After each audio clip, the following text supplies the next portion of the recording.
Acompáñanos a leer juntos la Biblia en un año con Alexander Suárez. Quiero darle la bienvenida a todos los que se unen a la lectura de la Biblia en un año y también a los que nos han acompañado en toda la lectura o nos acompañaron en toda la lectura de Génesis. Yo soy Alexander Suárez y hoy vamos a comenzar en este día 17 con la lectura del segundo libro de la Biblia, Éxodo. Y Éxodo nos presenta la historia del pueblo de Israel. Un pueblo de Israel que se quedó en Egipto y que una nueva dinastía de faraones oprimió a esta población y clamaron por un libertador. Y Dios proveyó un libertador. A partir de este momento conoceremos a Moisés, que por cierto fue el que escribió el libro de Éxodo. Si quieres conocer un poco más de detalles con respecto a este y todos los capítulos de la Biblia, aquí en este canal vas a encontrar la explicación de capítulo a capítulo para que puedas tener una comprensión más clara. Aquí en la lectura de la Biblia en un año, simplemente vamos a leer y de cuando en cuando haré unas pausas para hacer una reflexión. Al final de cada capítulo también haremos un pequeño resumen o instrucción final para determinar cuál fue la enseñanza principal en cada capítulo. Así que les invito a abrir sus Biblias en Éxodo capítulo 1. Estos son los nombres de los hijos de Israel que entraron en Egipto con Jacob. Cada uno entró con su familia. Rubén, Simeón, Leví, Judá, Isaacar, Zabulón, Benjamín, Dan, Neftalí, Gad y Aser. Todas las personas que le nacieron a Jacob fueron 70. Y José estaba en Egipto. Y murió José y todos sus hermanos y toda aquella generación. Y los hijos de Israel fructificaron y se multiplicaron, y fueron aumentados y fortalecidos en extremo, y se llenó de ellos la tierra. Entre tanto, se levantó sobre Egipto un nuevo rey que no conocía a José, y dijo a su pueblo: He aquí, el pueblo de los hijos de Israel es mayor y más fuerte que nosotros. Ahora pues seamos sabios para con él, para que no se multiplique y acontezca que viniendo guerra, él también se una a nuestros enemigos y pelee contra nosotros y se vaya de la tierra. Entonces pusieron sobre ellos comisarios de tributos que los molestasen con sus cargas y edificaron para Faraón las ciudades de almacenaje, Pitón y Ramesés. Pero cuanto más los oprimían, tanto más se multiplicaban y crecían, de manera que los egipcios temían a los hijos de Israel. Y los egipcios hicieron servir a los hijos de Israel con dureza, y amargaron su vida con dura servidumbre en hacer barro y ladrillo, y en toda labor del campo, y en todo su servicio, al cual los obligaban con rigor. Y habló el rey de Egipto a las parteras de las hebreas, una de las cuales se llamaba Cifra y otra Fua, y les dijo: Cuando asistáis a las hebreas en sus partos, y veáis el sexo, si es hijo, matadlo, y si es hija, entonces viva. Pero las parteras temieron a Dios, y no hicieron como les mandó el rey de Egipto, sino que preservaron la vida de los niños. Y el rey de Egipto hizo llamar a las parteras y les dijo: ¿Por qué habéis hecho esto, que habéis preservado la vida de los niños? Y las parteras respondieron a Faraón: porque las mujeres hebreas no son como las egipcias, pues son robustas y dan a luz antes que la partera venga a ellas. Y Dios hizo bien a las parteras, y el pueblo se multiplicó y se fortaleció en gran manera. Y por haber las parteras temido a Dios, él prosperó sus familias. Entonces Faraón mandó a todo su pueblo diciendo: echad al río a todo hijo que nazca, y a toda hija preservad la vida. Y aquí termina el capítulo 1. Mira, solamente en este capítulo tenemos varias enseñanzas. Se recuerda que estos son los nombres que de hecho Éxodo en hebreo es Shemot, nombres. Estos son los nombres. Y se menciona a las 12 tribus de Israel, a los descendientes de Jacob. Y vemos que hay una nueva dinastía en Egipto. Cuando se habla de un rey que no conocía a José, era una dinastía totalmente diferente a la dinastía que había en el tiempo de la abundancia y de la escasez, en el tiempo en que gobernaba José. Y los faraones que se montaron en ese entonces quisieron borrar toda la historia anterior porque eran dinastías diferentes, no eran de la misma familia. Y así como los faraones quisieron borrar la historia del pueblo de Israel, Dios preservó milagrosamente esta historia por medio de Moisés y llega hasta nuestros días. Y fíjate que el nombre de Faraón no aparece allí. Ese faraón que no conocía a José, su nombre ni siquiera fue descrito, pero sí conocemos a las parteras que ayudaron a las hebreas, a Cifra y a Fúa. Así que si Satanás, utilizando a esta dinastía egipcia, quería borrar a Israel o quería debilitarla por completo, Dios protegió a este pueblo que iba a ser una bendición para las demás naciones, o que debió haberlo sido. Y por inspiración Moisés no coloca el nombre de Faraón, porque no es importante el nombre de Faraón, aunque se puede deducir quién era. Hay mucho material histórico que da a entender quién fue el faraón en esta época. Pero Moisés no quiso dedicarle tiempo al nombre del faraón, pero sí le dedicó tiempo a dos mujeres que hoy en día a veces pasan por el anonimato dentro de la historia. Cifra y Fúa, que temían a Dios y Dios la prosperó. Dios nunca va a olvidar a aquellos que en su fidelidad, aún en las cosas pequeñas, mantuvieron su confianza en el Señor para no hacerle daño a los hijos de Dios, o para no hacerle daño a nadie. Así que mientras más oprimidos eran los israelitas, más el Señor los multiplicaba y se fortalecía Israel en medio de la opresión. Ellos no eran los esclavos que nos han pintado en las películas, que le estaban dando latigazo a las 24 horas del día. Ellos eran empleados de los egipcios, solo que fueron oprimidos por el temor de aquel faraón que no conocía a José, de que Israel pudiese ser superior a Egipto, y ese era el miedo. El rey pensaba que podía perder el dominio del imperio, tal cual como él o su dinastía hicieron caer la dinastía anterior. Y recuerden que van a conseguir explicaciones de esto aquí en el canal por si quieren detallar más estos capítulos. Volvamos entonces a la lectura. Nos vamos al capítulo número 2.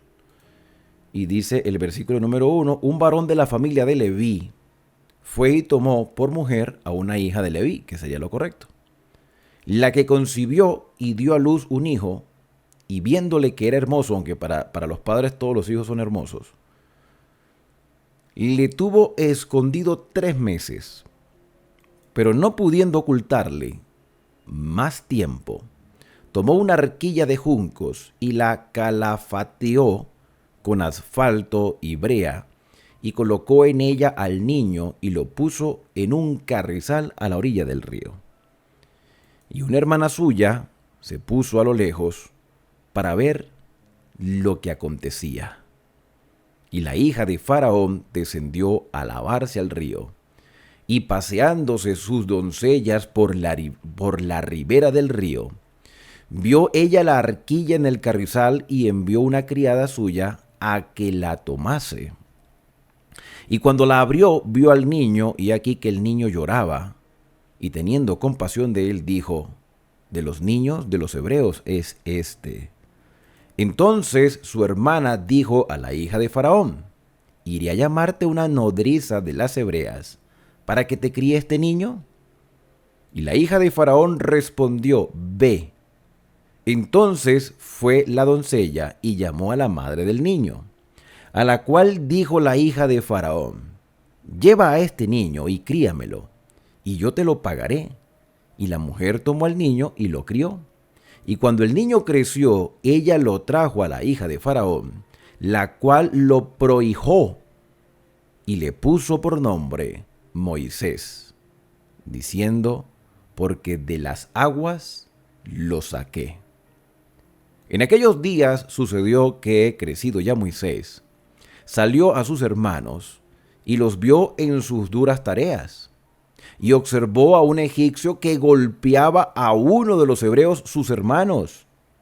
Entonces miró a todas partes y viendo que no parecía nadie, mató al egipcio y lo escondió en la arena. Al día siguiente salió y vio a 2 hebreos que reñían.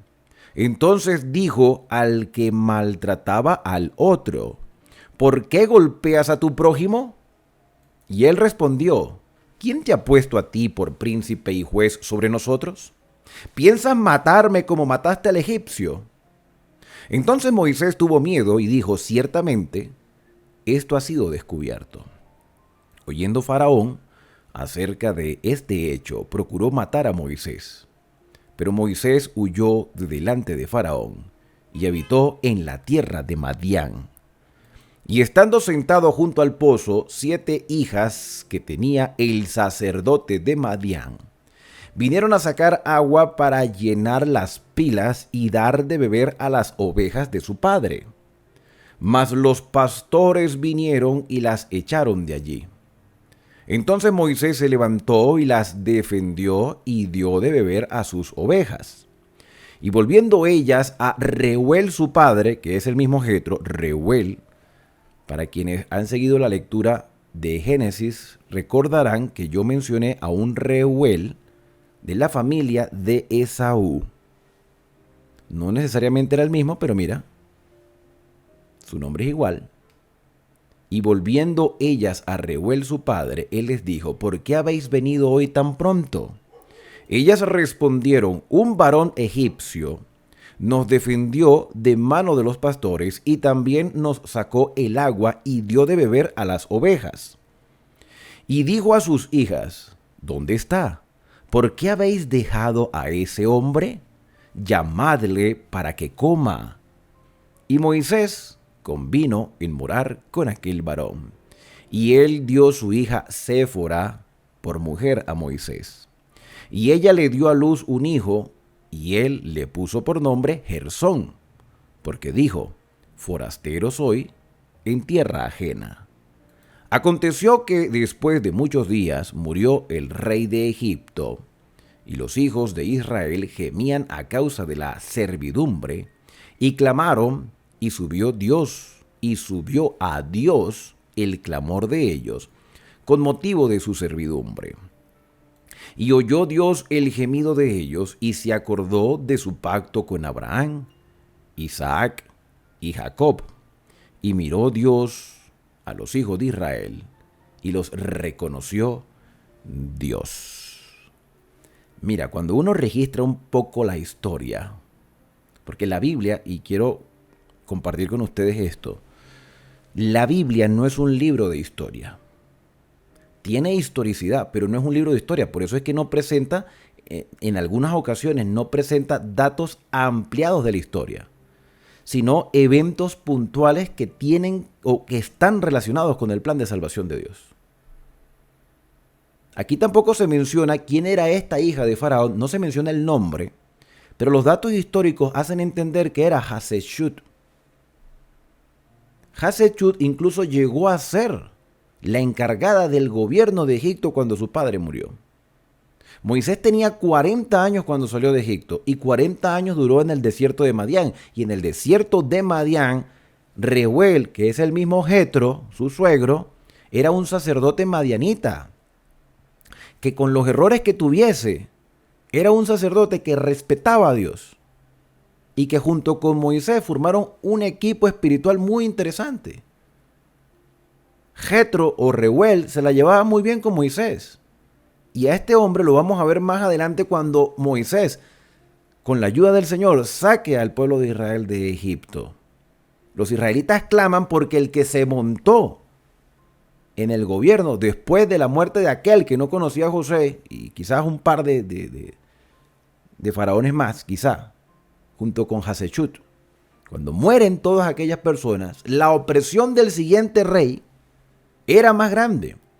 Ahora, a este rey opresor al extremo que la gente lo que hace es clamarle al Señor, y no es que Dios se haya olvidado del pacto, es que ha llegado el momento de la liberación, para que ellos vuelvan, porque si recuerdan ustedes, mis queridos hermanos que ya leyeron Génesis, si recordarán, Dios le dijo a Abraham que su pueblo, sus descendientes, estarían esclavos en Egipto, o en una nación extranjera, no exactamente Egipto, pero el Señor le dijo, serán esclavos en tierra extraña, serán siervos en tierra extraña durante 400 años y regresarán a la tierra de Canaán. Bueno, muchas veces a este faraón opresor se le ha adjudicado el nombre de Ramsés II, pero históricamente no tiene fundamento y la teología, los estudiosos de los textos bíblicos muestran que muy probablemente el faraón, el rey que gobernaba en Egipto en el tiempo de que Moisés vuelve otra vez, era Tumopsis III. Quiere decir que hubo otros dos Tumopsis que eran de esa misma dinastía y que habían reinado antes de la liberación de Israel de la tierra de Egipto.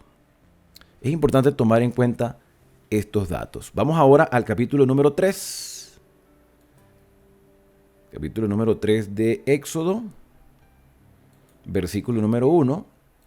Apacentando Moisés las ovejas de Jetro su suegro, que es el mismo Reuel, sacerdote de Madián, llevó las ovejas a través del desierto y llegó hasta Oret, monte de Dios.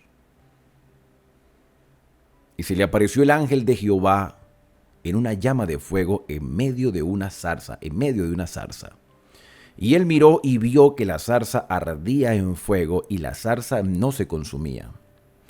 Entonces Moisés dijo, iré yo ahora y veré esta grande visión. ¿Por qué causa la zarza no se quema? Viendo Jehová que él iba a ver, lo llamó Dios en medio de la zarza y dijo, Moisés, Moisés. Y él respondió, heme aquí. Y dijo, no te acerques, quita tu calzado de tus pies, porque el lugar en que tú estás, tierra santa es.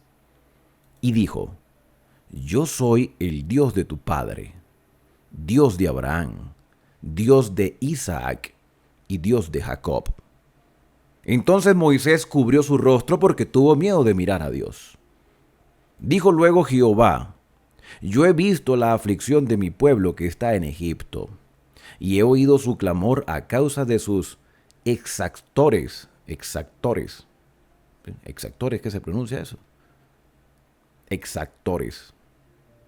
Pues he conocido sus angustias, y he descendido para librarlos de mano de los egipcios, y sacarlos de aquella tierra a una tierra buena y ancha, a tierra que fluye leche y miel, a los lugares del cananeo, del eteo, del amorreo, del fereceo, del heveo y del jebuseo.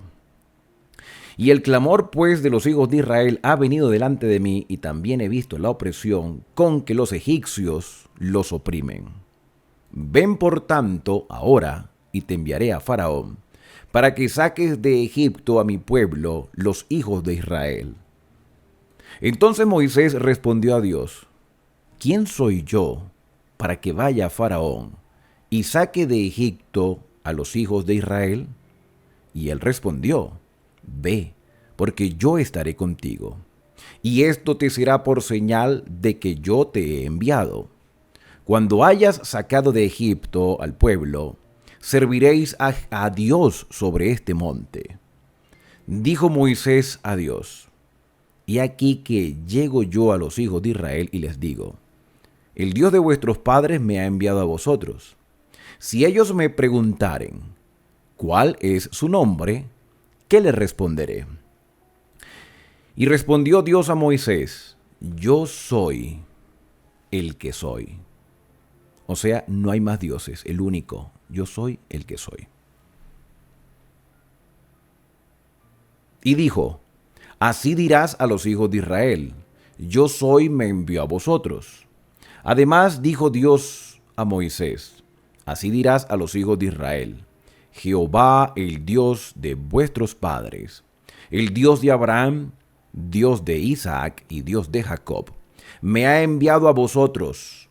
Este es mi nombre para siempre, con él se me recordará por todos los siglos.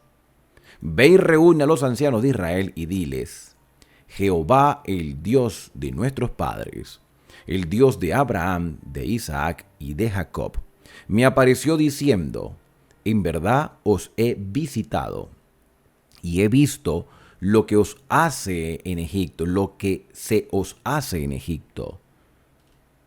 Y he dicho, yo os sacaré de la aflicción de Egipto a la tierra del Cananeo, del Eteo, del Amorreo, del Fereceo, del Heveo y del Jebuseo, a una tierra que fluye leche y miel. Y oirán tu voz, e irás tú y los ancianos de Israel al rey de Egipto y le diréis, Jehová el Dios de los hebreos nos ha encontrado. Por tanto, nosotros iremos ahora camino de 3 días por el desierto, para que ofrezcamos sacrificio a Jehová nuestro Dios. Mas yo sé que el rey de Egipto no os dejará ir sino por mano fuerte. Pero yo extenderé mi mano y heriré a Egipto con todas mis maravillas que haré en él, y entonces os dejará ir. Y yo daré a este pueblo gracia en los ojos de los egipcios, para que cuando salgáis no vayáis con las manos vacías, sino que pedirá cada mujer a su vecina y a su huésped alhajas de plata, alhajas de oro y vestidos, los cuales pondréis sobre vuestros hijos y vuestras hijas, y despojaréis a Egipto. Hay algunos otros detalles dentro de este capítulo, como por ejemplo la expresión el ángel del Señor, el ángel de Jehová se aparece a Moisés. En una zarza, que es un árbol seco, no se consumía, se estaba quemando, no se consumía, la presencia del Señor estaba allí. Y el Señor le dice, el lugar donde estás es santo. ¿Por qué el lugar donde estaba Moisés es santo? Porque la presencia de Dios estaba allí. Es Dios el que determina lo que es santo por su propia presencia.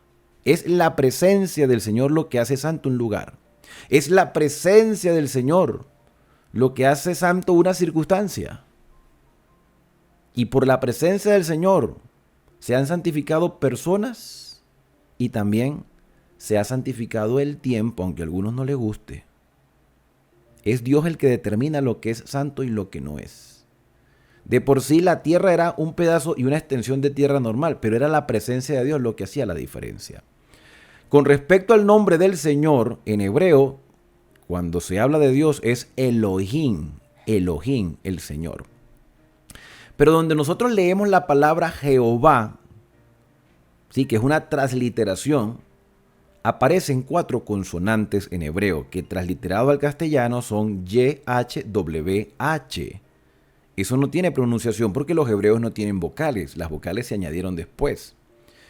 Pero hay quienes dicen que su pronunciación es tal cual como está escrito con sus letras. Entonces, en hebreo, lo que nosotros decimos Y es una Yot, ¿sí? Yot. Lo que nosotros decimos H es una Hei. Lo que decimos W es una Bat. Y también una Hei. Yu, Hei, Ba, Hei. Yu, Hei, Ba, Hei son 4 consonantes. YH, WH, Yu, Hei, Ba, Hei. ¿De dónde sale el nombre Jehová en castellano? Resulta ser que los hebreos por respeto al nombre santo del Señor, no pronunciaban. De hecho, los hebreos intentan no pronunciar el nombre del Señor, aunque saben cómo se pronuncia. Yuhei, Bajei, pero no lo dicen. No lo dicen. Y en lugar de decir Yuhei, Bajei, que es el nombre del Señor, ellos dicen Adonai. Adonai. Con el paso del tiempo, con el deseo de que su nombre fuese pronunciado, porque en castellano, en nuestro idioma es difícil hablar sin vocales. Los hebreos es muy sencillo hablar sin vocales, porque su alesfato, su alfabeto, es solo consonantes. Entonces, los que no podemos hablar sin vocales, en la historia se dice que se agarraron las vocales de Adonai, se las colocaron a las 4 consonantes transliteradas, y de ahí salió lo que nosotros llamamos Yavet o Jehová. ¿Sí? Han pasado muchos años para que el nombre llegara hasta este punto. Pero el Señor le respondió claro a Moisés: yo soy el que soy, punto. No hay más, yo soy el que soy. ¿Cómo que Dios te llamó? Pues el único que hay, porque los otros dioses que las personas inventaron no son dioses. Y la lucha que iba a haber entre Dios y el faraón, rey de Egipto, era una lucha prácticamente de dioses. El único Dios y los que se decían ser dioses de Egipto, porque el faraón mismo se creía que era un dios. Y con todos sus ídolos. Las plagas que vamos a ver más adelante era un ataque a los ídolos de Egipto. Con este detalle, mis hermanos, vemos entonces el llamado de Moisés. Moisés, por supuesto, se va a querer negar a esto. Se va a querer negar. Vamos al capítulo número 4. Y dice la lectura de la siguiente manera. Entonces Moisés respondió diciendo: he aquí que ellos no me creerán, hablando de Israel, no me creerán, Señor. Ni oirán mi voz, porque dirán: no te ha parecido Jehová. Y Jehová dijo: ¿qué es eso que tienes en tu mano? Y él respondió: una vara. Y él dijo: échala en tierra. Y él la echó en tierra y se hizo una culebra, y Moisés huía de ella. Entonces dijo Jehová a Moisés: extiende tu mano y tómala por la cola. Y él extendió su mano, y la tomó, y se volvió vara de nuevo. Por esto creerán que se te apareció Jehová, el Dios de tus padres, el Dios de Abraham, Dios de Isaac y Dios de Jacob. Y dijo además Jehová: mete ahora tu mano en tu seno. Y él metió la mano en el seno. Y cuando la sacó, he aquí que su mano estaba leprosa como la nieve. Y dijo: vuelve a meter tu mano en tu seno. Y él volvió a meter su mano en su seno, y al sacarla de nuevo del seno, he aquí que se había vuelto como la otra carne. Si aconteciere que no creyeren ni obedecieren a la voz de la primera señal, creerán a la voz de la postrera. Y si aún no creyeren a estas 2 señales, ni oyeren tu voz, tomarás las aguas del río, y las derramarás en tierra, y se cambiarán aquellas aguas que tomarás del río, y se harán sangre en la tierra. Entonces dijo Moisés a Jehová: ah, Señor, nunca he sido hombre de fácil palabra, ni antes, ni desde que tú hablas a tu siervo, porque soy tardo en el habla y torpe de lengua. Y Jehová le respondió: ¿quién dio la boca al hombre? ¿O quién hizo al mudo y al sordo, al que ve y al ciego? ¿No soy yo Jehová? Ahora pues ve, y yo estaré con tu boca, y te enseñaré lo que hayas de hablar. Hay quienes dicen, y esto es importante recalcarlo en este capítulo, hay quienes dicen que Moisés era tartamudo. Moisés no era tartamudo. Porque un tartamudo no tiene el discurso que tuvo Moisés a lo largo de su historia cuando ya estaban en el desierto. Y no fue que era tartamudo y el Señor le dio sanidad. Moisés lo que está poniendo como excusa aquí, primero porque él sabía que tenía una historia negra en Egipto. Porque Moisés había cometido un asesinato. Y muchos le iban a recordar que él había cometido un asesinato. Por eso fue que huyó. Pero Moisés ya habían pasado 40 años viviendo en Madián, hablando el idioma de Madián, quizás conservando el hebreo, o el arameo, como dicen algunos, arameo, hebreo.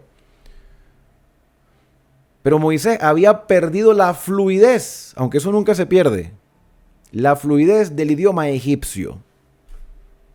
Y él consideró que al haber pasado 40 años sin hablar egipcio, se le iba a hacer difícil poder pronunciar palabras delante de quien estaba en ese momento sentado en el trono, que posiblemente conocía a Moisés. Aunque se cree que ese faraón era mucho más joven que Moisés, pues Moisés tenía 80 años. Es muy probable que ese faraón sentado en el trono haya conocido a Moisés siendo niño. O sea, el faraón era niño cuando Moisés estaba todavía en Egipto.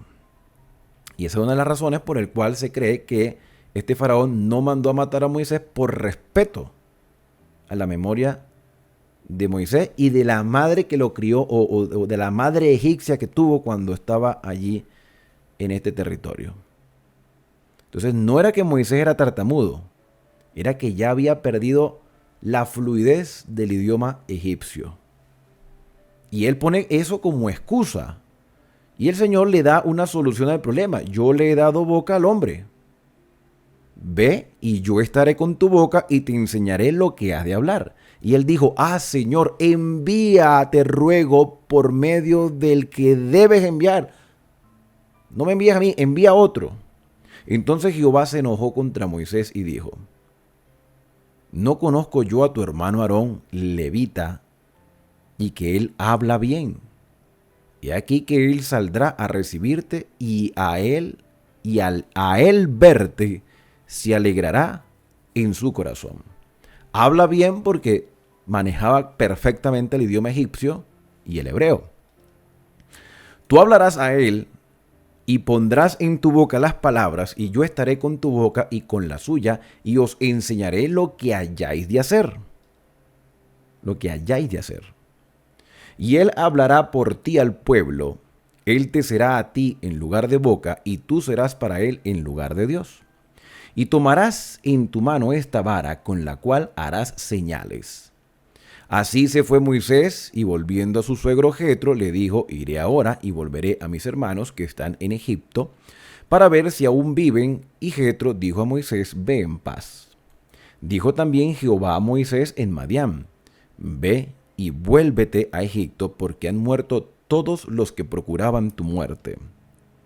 Entonces Moisés tomó su mujer y sus hijos y los puso sobre un asno y volvió a tierra de Egipto. Tomó también Moisés la vara de Dios en su mano y dijo Jehová a Moisés, cuando hayas vuelto a Egipto, mira que hagas delante de Faraón todas las maravillas que he puesto en tu mano, pero yo endureceré su corazón de modo que no dejará ir al pueblo. Y dirás a Faraón, Jehová ha dicho así, Israel es mi hijo, mi primogénito. Ya te he dicho que dejes ir a mi hijo, para que me sirva, mas no has querido dejarlo ir. Y aquí yo voy a matar a tu hijo, tu primogénito. Y aconteció que en el camino, en una posada, Jehová le salió al encuentro y quiso matarlo. Entonces Séfora tomó un pedernal afilado y cortó el prepucio de su hijo y lo echó a sus pies diciendo, a la verdad tú eres un esposo de sangre. Y así le dejó ir, y ella dijo, esposo de sangre a causa de la circuncisión. Esto es un detalle no menor porque uno se pone a pensar, oye, Dios manda a Moisés a Egipto y después se le aparece el Señor para querer matarlo. ¿Por qué? Bueno, la respuesta la tendría Séfora. Séfora sabía que una de las señales del pacto entre Dios y su pueblo era la circuncisión, y su hijo no estaba circuncidado. O sea, fue negligencia de Moisés. Fue una negligencia. Menos mal que Séfora reaccionó rápido, y si Séfora reaccionó de esa manera era porque ellos sabían perfectamente que debían circuncidar al niño porque era la señal del pacto. Y él podía decir en Israel, nosotros también somos familia del pacto, porque yo y mi hijo tenemos en nuestra carne la señal del compromiso que tenemos con Dios. Del tema de la circuncisión hablé aquí en el canal en los capítulos explicados. Si ustedes quieren saber más de los detalles, recuerden que pueden ver los videos. Jehová dijo a Aarón, ve a recibir a Moisés al desierto, y él fue y lo encontró en el monte de Dios y le besó. Entonces contó Moisés a Aarón todas las palabras de Jehová que le enviaba y todas las señales que le había dado. Y aquí es importante hacer otra pequeña pausa, muy pequeña, porque Aarón pudo salir de Egipto. Y si salió, hermano, es porque los israelitas no eran los esclavos que nos pintaron en las películas, que vivían dándole latigazo en la espalda. Como Aarón tuvo la libertad de salir de Egipto tranquilamente. Entonces ellos no eran los esclavos que nos pintaron, eran trabajadores de los egipcios. Y evidentemente los trataban con dureza mientras estaban en sus momentos laborales. Como hoy en día los empleadores oprimen a los empleados. No hay mucha diferencia. Versículo 29. Y fueron Moisés y Aarón y reunieron a todos los ancianos de los hijos de Israel. Y habló Aarón acerca de todas las cosas que Jehová había dicho a Moisés, e hizo las señales delante de los ojos del pueblo. Y el pueblo creyó.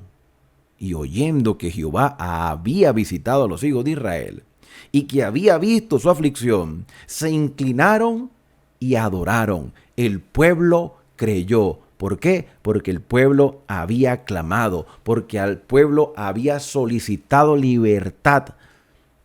Y estos dos paladines, estos dos hombres que se iban a ver frente a frente con el faraón, iban a ser los instrumentos de Dios para esa liberación. Pero saben, mis queridos hermanos, a partir de los capítulos que vienen, vamos a ver que Dios obra también en el corazón de aquellas personas dentro de Israel que querían resultados inmediatos. La liberación no fue inmediata. La respuesta del pueblo fue de gozo. Pero cuando las cosas no se dan cuando nosotros queremos, comenzamos a desanimarnos. ¿Cuánto tiempo tenemos como creyentes esperando la segunda venida de Cristo y aún Cristo no viene?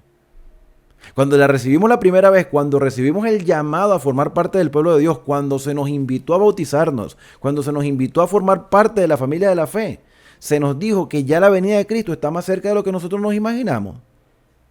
Y seguramente han pasado una cantidad de años y aún seguimos esperando, pero eso no quiere decir que no vaya a venir y que el Señor no va a cumplir su palabra, sino que todo tiene su tiempo, todo tiene su hora. Y durante toda nuestra experiencia como creyentes hemos aprendido a conocer más a Dios y su voluntad. Y hemos ayudado a otras personas para que su fe, la fe de otros, se fortalezca y podamos vivir con esperanza hasta el día que Cristo venga a buscarnos. Por eso mi deseo para ti, mi querido hermano y hermana, es que Dios te bendiga y te guarde. Que haga resplandecer Dios su rostro sobre ti y que tenga de ti misericordia. Que el Señor alce sobre ti su rostro y ponga en ti paz. La invitación es para que me acompañes en la próxima lectura aquí en Esperanza, el canal de las Sagradas Escrituras, hasta que completemos la Biblia en un año.